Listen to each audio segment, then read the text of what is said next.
Good morning student. Today we start exercise 1.3 question number 10। तो देखिए student question number 10। Let f x to y be an invertible function. X to y क्या है? Invertible function है। So that f है unique inverse. अगर यह invertible function है यानी कि 1 और आंटू फंक्शन है, ठीक है, एफ एक्स टू वाई, तो हमको यह प्रूफ करना है कि so that F is a unique inverse. F के पास एक जो है यूनिक इन्वर्स होगा एफ के पास, ठीक है। चलिए देखिए कैसे इसको प्रूफ करेंगे। यानी कि इन दोनों के पास जो इन्वर्स है वह एक ही होगा, यूनिक इन्वर्स होगा, ठीक है, एफ के पास।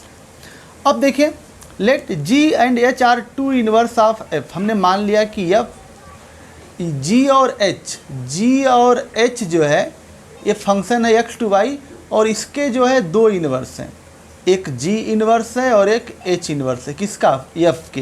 तो हमको प्रूफ करना है कि इसके केवल एक ही इन्वर्स होंगे, केवल जी होगा या तो केवल एफ होगा। चलिए देखिए, तो हमने मान लिया कि इसके दो इन्वर्स हैं, जी और एच, यानी कि जी वाई इन्वर्स कब निकालता है, यानी कि जो है देखिए जी वाई इक्वल टू क्या होगा, जी वाई इक्वल टू x1 होगा। यानी कि जी वाई रखने पर क्या होगा, देखिए इन्वर्स है ये, तो उल्टा जी वाई इक्वल टू क्या, x1 रखोगे तो y मिलेगा, x2 रखोगे तो यह वाला एलिमेंट मिलेगा। तो यानी कि अगर हम यह वाला एलिमेंट, यह वाला इसकी जो यानी कि इन्वर्स क्या होता है, दिस टू दिस फंक्शन, यानी कि जी वाई रखेंगे तो क्या मिलेगा, x1 मिलेगा। G y equal to x1, g y equal to क्या, x1, या हम लोग लिख सकते हैं जी वाई इक्वल टू x1, तो g y equal to f x1।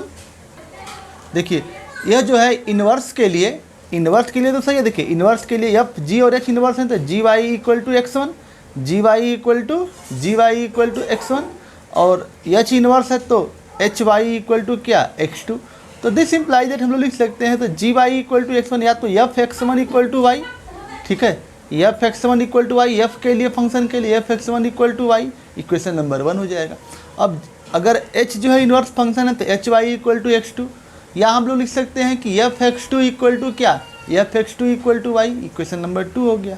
Since f x to y भी इन्वर्टेबल, यह जो फंक्शन है क्या है, इन्वर्टेबल, यानी कि यह फंक्शन 1 भी है और आन 2 भी है, तो फ्रॉम 1 and 2 वी गेट 1 और 2 से क्या मिलेगा, f x1 equal to f x2, f x1 equal to क्या मिलेगा, एफ x2 मिलेगा। देखिए F x1 equal to f x2। अब यहाँ से जो है देखिए x1 इक्वल टू क्या मिलेगा, x2 मिलेगा। क्यों?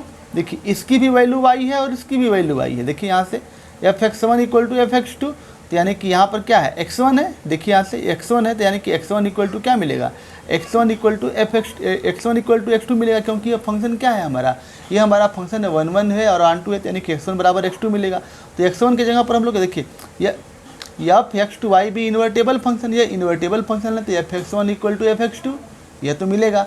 यानी कि इस केस में हमारा x1 और x2 क्या होंगे, बराबर होंगे। क्यों बराबर होंगे? क्योंकि यह फंक्शन क्या है, इन्वर्टेबल है, यानी कि 1 भी है और आन 2 भी है। तो x1 की जगह पर हम लोग क्या लिख सकते हैं, x1 बराबर क्या लिख सकते हैं, जी वाई, और x2 की जगह क्या लिख सकते हैं, एच वाई। यानी कि जो दो इन्वर्स हैं, बोले थे हम कि इसके दो इन्वर्स है, ये दोनों इन्वर्स आपस में क्या हो गए, बराबर हो गए। It means inverse is unique. इसका मतलब कि जो फंक्शन एफ है उसका जो इन्वर्स होगा वह क्या होगा, यूनिक होगा। क्यों यूनिक होगा,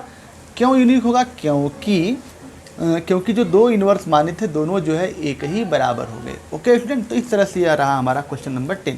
क्वेश्चन नंबर 11 देखिए। क्वेश्चन नंबर 11 कह रहा है considered f 1 2 3 to A B C, 1 2 3 से ए बी सी एक फंक्शन डिफाइन किया गया, given by f1 equal to A, f2 equal to B और f3 equal to C. Find f inverse, तो हमको f इन्वर्स का मान निकालना है, and so that f inverse का इन्वर्स इक्वल टू f, ये हमको प्रूव करना है क्वेश्चन नंबर 11 में। चलिए देखिए क्वेश्चन नंबर 11, देखिए यह हमारा हो गया question number 11। f1 2 3 to A B C defined है। यहाँ पर देखिए f1 का मान क्या है, a है, f2 का मान b है और f3 का मान क्या है, c है।